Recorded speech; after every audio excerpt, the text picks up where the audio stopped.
Yeah, I think it's just an awesome, incredible opportunity. I never thought, I'd get to play a college football game from my hometown and where I'm from. It's very exciting, really, because I never played in the Dome before, but I've been in the Dome before. I watched the Rams game. Like it would be a cool experience, Like people who ain't really able to come down to Mizzou just get a look at the Mizzou Tigers. So I know the Dome get real loud, so I'm looking forward to it. Definitely personal for us and our family, so we definitely just want to go and represent the best way we can.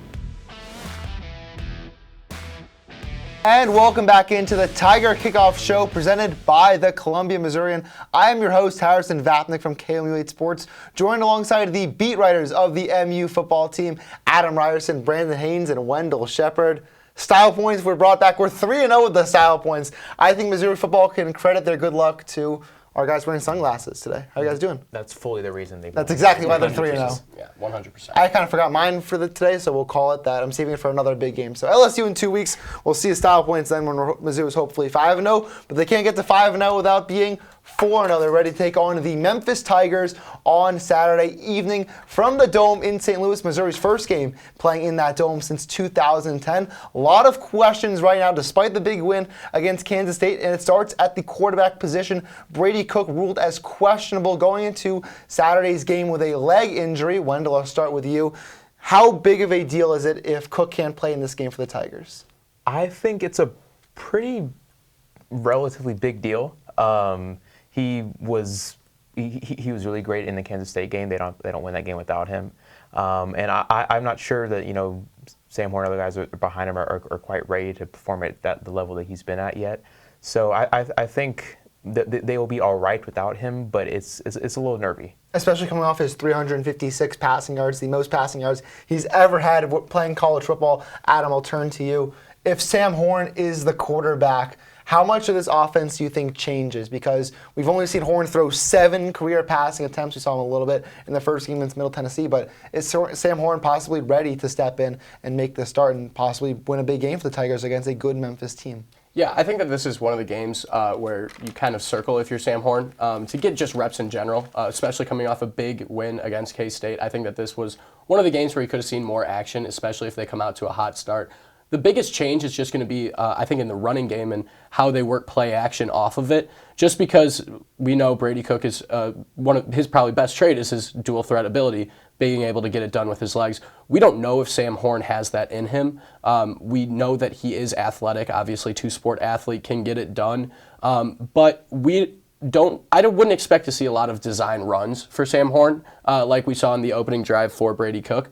But I think that you will see a lot of misdirection, like you did last week with the fake to Burden on the Brady Cook touchdown. A lot of play action, just trying to get the Memphis defense to come down and respect the run, so then Horn can use his giant arm to get it downfield. Yeah, you just mentioned the play calling. Brandon, there was a whole new world for play calling, as we talked about on Monday's show. Now, they didn't show anything against Middle Tennessee or South Dakota, and then they come out and have a whole great playbook, and it works.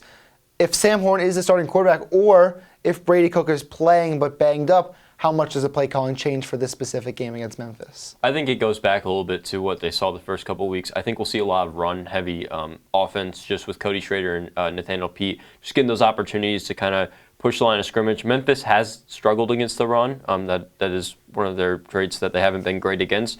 Now Mizzou's offensive line has to step up. It's Memphis. So I think the play calling will be a lot more conservative than it was against Kansas State, but also I think they can afford that against an opponent like Memphis, where they can kind of rally behind their defense and just kind of use that to balance it out. Yeah, Memphis 3-0 to start the year. They won their last game against Navy. They beat Bethune-Cookman earlier in the year. Haven't had a tough schedule yet. This is by far Memphis' toughest game, but not a walk in the park for the Missouri Tigers against the Memphis Tigers. After Saturday's game, it feels like Missouri won the Super Bowl. People calling it Missouri's Super Bowl, but that's neither here nor there. They have to come down from that because it's the high of that game, the 61-yard kick from Memphis, the Brady Cook, call-out game, best game of his life we talked about. How do they avoid having a major fall-off in what they call a letdown spot, Wendell? Is there a chance that they can keep the momentum, or how do they take it down a notch but continue to play at a level where they can win the game? I think you just got to keep, playing sound football. They didn't turn the ball over against Kansas State. They got a turnover. I think you just have to, play your game. avoid some of the penalties, just play clean football, no delay game penalties at the end of the game on the last drive. But I think Mizzou executes how they know they can, that they should be all right. Adam, put yourself in the shoes of a Missouri Tiger football player. You guys heard the talk all season long about Kansas State beat you 40-12 last year. The rivals from the Big 12. You win that game, you have that celebration. How do you get back up for a team like Memphis after having that motivation and the big celebration and continue going on with your season, because it doesn't end with Kansas State. It ends at the end of the journey with an SEC championship or a national championship. Yeah, I think that if I'm a Missouri player, and this is probably what the coaches have been telling the players in the locker room, it's not the first, you weren't proving something in the first 3 games of the season. You were proving something over the course of the entire season. Mizzou hasn't even started SEC play yet. So to say that their season is over and this is their Super Bowl, that kind of goes against the something to prove motto that they've been brandishing all season long. So I think that if you're a player, you have to, they talked about it, Cody Schrader, I believe, was the one that spoke on it, was that they have a 24-hour rule. You can enjoy the win for 24 hours, you can celebrate, and then after that, it's right back to business. And this week, they got another undefeated challenge against Memphis. They're 3-0, it's going to be 2 3-0 teams. I think that it's kind of a trap game. It really is. And this is one where you need to be able to get past the Super Bowl hangover and get into the next week, because their Super Bowl isn't week 3. It's going to be however far they can go this season. Yeah, keeping that with something to prove. We're almost done with non-conference. This is Missouri's final non-conference game. A chance to get to 4-0, which they have not done since, I believe, 2013, starting 4-0 non-con. How do they continue to ride the momentum from this stretch into SEC play, Brandon?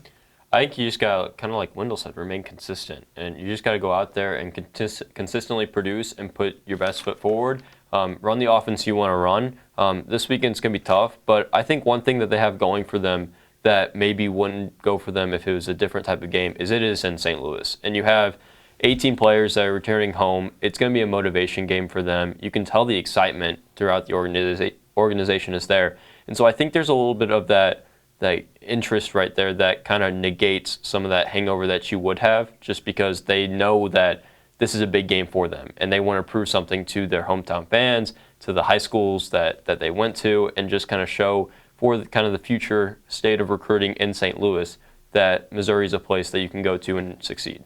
Going a little deeper into the X's and O's of this matchup, this Memphis team, they're 24-15 in the little over 3 years of Ryan Silverfield, who was their running game coordinator before he became the head coach at Memphis. They have a veteran quarterback in Seth Hennigan. Wendell, what matchup are you looking out for in this game that the Tigers can exploit or take advantage of in getting a win?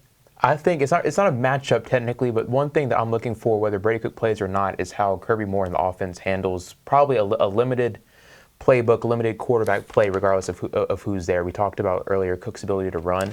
That's something I think you lose a bit of if Sam Horn plays, and even if Cook does play, I doubt he's going to be 100%.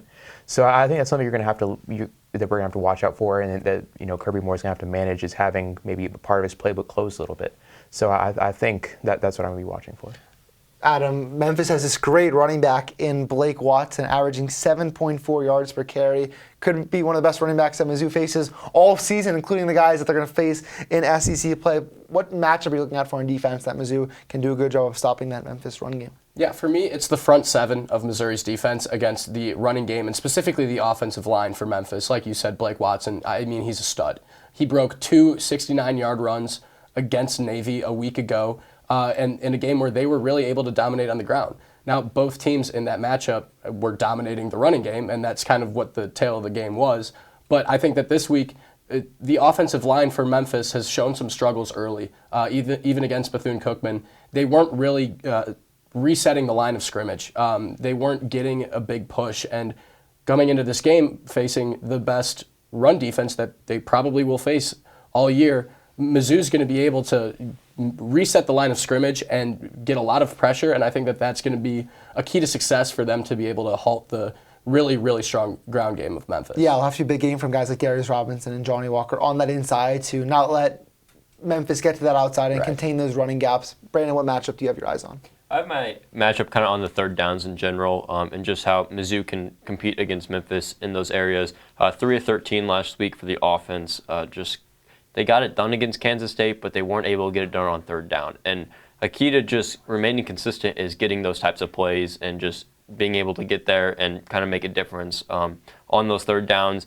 On the defensive side, it's just getting off the field. And we've talked about it every week now, just making sure you're maximizing those opportunities and getting the opponent off the field. A team like Memphis, this is one you can learn from, and you can kind of take those experiences and build upon them as you enter SEC play. So I think the defense just needs to take hold of that and kind of make the most of it.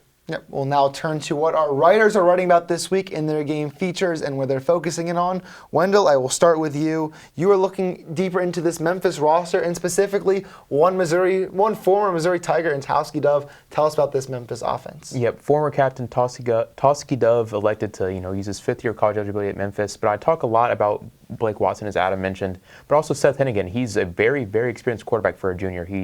It was the first true freshman to ever start a season opener for Memphis. Had a nearly perfect high school career. Really talented, really efficient quarterback. He started every game of his first 3 seasons. So I think he's going to give Missouri a test. And I talk about him and his running back. Adam, you looked into the Dome series about how Missouri hasn't played in this stadium in over a decade, but they've had a lot of offensive success when the former Big 12 teams came to St. Louis and put up some points in the Dome. So tell us about kind of that reunion from Mizzou back in the stadium. Yeah, it's been 13 years since they've been back in what is now known as the Dome at America's Center. At the time, it was the Edwards-Jones Dome, and they were playing U of I. They're 6-0 at the Dome, 6-0 against U of I in what is called the arch rivalry. Maybe we'll see a little bit of that rivalry come back in the future. But for now, they're going to head back into the Dome, a place where the offense has had a lot of success, averaging 34.5 points per game in those 6 matchups. And they're undefeated. They got to come in and make a splash on offense. And there are some players like Luther Burden and Mookie Cooper who are returning to their hometown of St. Louis that they're looking to do that. And then I also touch on a lot of the what the play calling is going to look like if Brady Cook can't go, if he can go, that kind of stuff. So you mentioned Brady Cook, Brandon. I know you've had this one in the works for a couple weeks. Brady Cook making his homecoming back to St. Louis, assuming he plays. So we'll see, what the status is on Saturday. Fingers crossed for Brady. Mm-hmm. Tell us about what you're looking into with Brady. Yeah, so kind of like Adam was saying, last time they played was 2010. Brady Cook was at that game as a fan, an 8-year-old boy in the stands watching Blaine Gabbert, another St. Louis-born quarterback, play that game.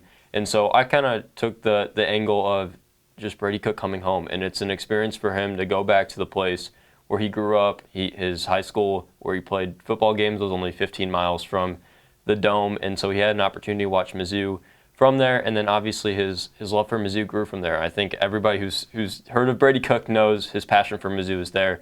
And so I kind of captured that part of him and just the journey that it took him to get to Mizzou, just talking to a ton of sources, and just it's a really cool. Yeah, I'm excited to read all your stories live in the Missourian on Friday. While we hit our game picks, I kind of teased this on Monday's show. We have a bit of a surprise because Missouri's going back to St. Louis, and because of the current landscape with NIL, guys like Brady Cook and Cody Schrader and Luther Burden have NIL deals with one specific St. Louis business, Emo's Pizza. So we do have Emo's on set.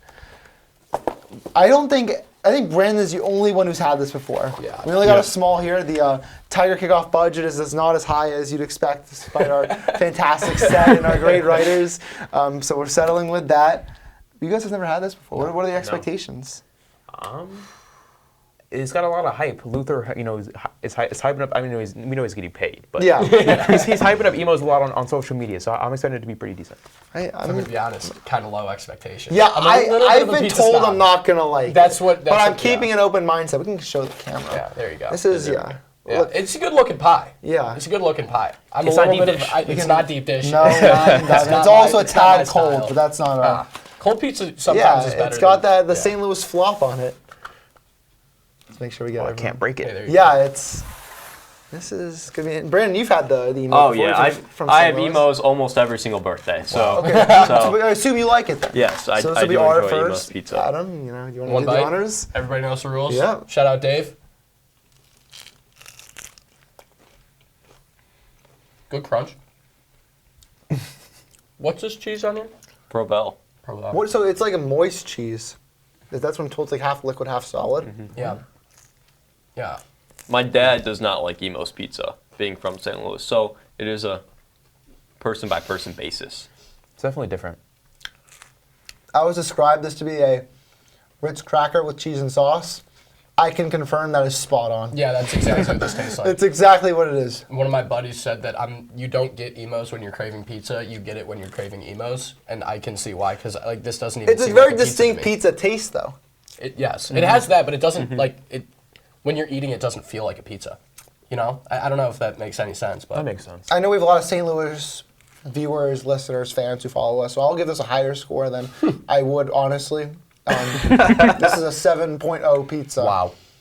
Though if you not on air, I might give you a different answer. But for all you St. Louisans, I like it. It's very good. Congratulations on your great pizza. Wendell, you a fan, Adam? I'm gonna say a 5. Oh, so I mean, it's. and that's St. Louis pizza then. Had I not just eaten lunch before, I would, devour this because I'm a usually hungry person. Yeah, but- I mean, this is a very St. Louis-based show. I got the St. Louis shoes on. I can't Yeah, but show them to the camera. Oh, there we go. Jason Tatum, my favorite person in the world from St. Louis. Him and Grant Salzman, 1 and 2. Shout out Grant. Let's do our game picks. Wendell, go ahead. What? I want to rank Oh, it. go give your rank. My You bad. throw out 2 rookie scores with a 7 flat. I mean, a 5 the 7 flat was a little inflated, All right. but that's just me trying to play to the audience. I think that this is your standard 4-3 pizza. If I'm going to be completely honest, I'm knocking it. It's not my favorite. I can't get behind it. Oh, we're saving plenty for our director, Travis. Yes. So. Solid 8 for me because Wow. I grew up Perfect. the nostalgia of just all the experiences. Yeah. It's an 8. That's the birthday bias Yeah, right there. birthday Yeah. vibes. Now we can do game picks. Now that we have our scores. What's the score of Saturday's going to be? You like that little transition there? I think it's I think it's gonna be a low-scoring game, but I think the Mizzou's defense is gonna hold strong. I'm gonna say 21-7 Mizzou. Awesome. Adam, what do you got? I'm on the higher side of the scores. Okay. Last week Navy put up over 400 yards of total offense against Memphis. I think that Mizzou has a better offense than Navy does, so I think that they're going to put a lot of points on the board. I'm going to go 38-17, Mizzou. Adam, what do you got? Or Brandon, what do you got? Sorry, the pizza is good. Brain fog from the pizza. I'm going to go with Adam here, kind of a little bit higher scoring. I think Schrader and Pete will have good games. I'm thinking something like 34-20. I am leaning toward the lower side, too, in terms of scoring. It depends if it's a Sam Horn or a potentially injured Brady Cook. I think the playbook is a little more tight-knit, and then we'll see some more stuff when we get SEC play. Give me Missouri, low-scoring game. I think Memphis keeps it close for 3 quarters. Tigers win it 27-20. Travis threw up the 4 for 4 on there. Welcome back, Adam and Wendell. Yeah, Not the Tigers side. Brandon and I going for our perfect season as it remains. We couldn't all go Mizzou for 4 straight weeks in a row. Me and Wendell talked about that, so we took one for the team. No, we it's took okay. one for the It's team. okay. Brandon and I are showing journalism integrity, Hey. sticking to what we know. Yeah, there you go. I'll take a perfect record. Yeah, we're going to be undefeated into the national championship. Those into LSU, we'll shoot even higher. Thank you so much for catching this week's episode of the Tiger Kickoff Show. We'll be back next Monday to recap Missouri and Memphis game and talk all about what happened over at the Dome. Thanks so much for watching. We'll see you next time on the Tiger Kickoff Show.